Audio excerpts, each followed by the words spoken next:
जिस प्रकार से हमारे जो किशनगढ़ बार अध्यक्ष जी और किशनगढ़ बार के जो सदस्य सुनारीवाल जी का जो मैटर था वो वहाँ 15 दिन से वहाँ चल रहा था। उसके बाद में 3 दिन से जो जिला बार एसोसिएशन अजमेर में चल रहा है उसको लेकर के हमारी कई दौर की वार्ता हुई थी। हमारी 2-3 दिन पहले भी वार्ता हुई थी, कल भी वार्ता हुई थी, लेकिन कुछ बिंदुओं पे हमारे सहमति नहीं बनी थी। लेकिन आज हमारी जो वार्ता वो सकारात्मक और सफल वार्ता रही। हमारे किशनगढ़ अध्यक्ष रुपेश जी, हमारे सचिव दीपक गुप्ता जी, मैं, सम्मानीय एसपी साहब, एडिशनल एसपी ग्रामीण दीपक जी, एडिशनल एसपी साहब हिमांशु जी और आईपीएस अभिषेक जी, सब लोगों का जो पॉजिटिव रहा कि जिस प्रकार से जो हमारी जो मांगे थी कि हमारे किसी भी अधिवक्ता को गिरफ्तार करने के पूर्व बार अध्यक्ष को सूचना देवे, तो वो आपने मान लिए।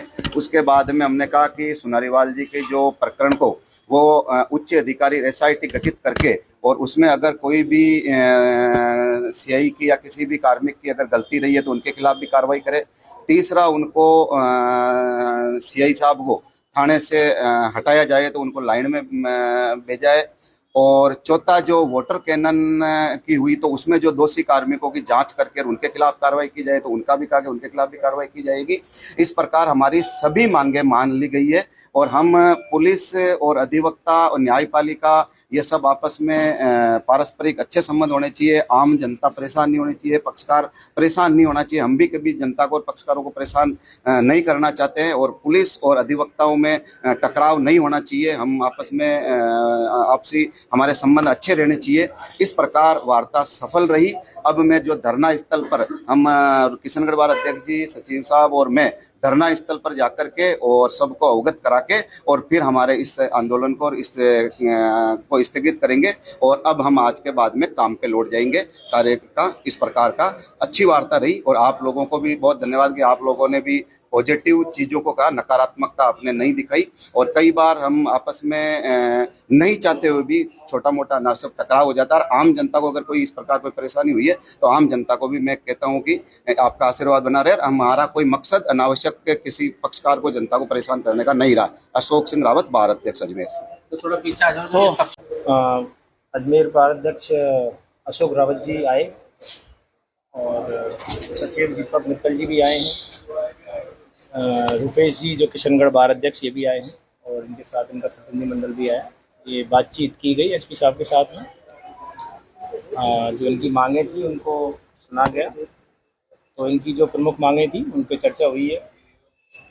मांगों में इन्होंने कहा कि भाई जो भी है ये जो प्रकरण चल रहे हैं इनमें एसआईटी से जांच कराई जाए, उच्च स्तर पर जांच कराई जाए। तो उसके लिए बिल्कुल हम एग्री हैं। कल भी हमने बोला था कि भाई इसकी एसआईटी से जांच कराई जाएगी।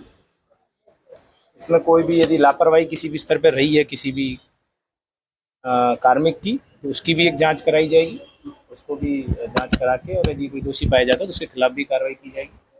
और इसमें जो है वो किशनगढ़ सीआई हैं भीकाराम जी, उनको जो भी अंदर बात हुई तो उसमें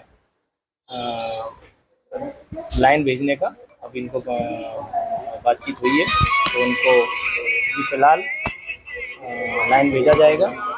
और जो वाटर कैनन वाला इंसिडेंट हुआ है उसमें भी कोई लापरवाही रही है, उस पर जाँच करेंगे। ये बात तो यानी भीकाराम जी को लाइन आगे की है, अभी फिलहाल उनको लाइन भेजा वो बार की सूचना। और एक इसमें ये हुआ है कि इनफॉर्मली यदि कभी कोई इस तरह की कोई एडवोकेट के खिलाफ कोई कार्रवाई होती है तो उस संबंध में जो बार एसोसिएशन के अध्यक्ष हैं उनसे बात की जाएगी, उनको अवगत कराया जाएगा।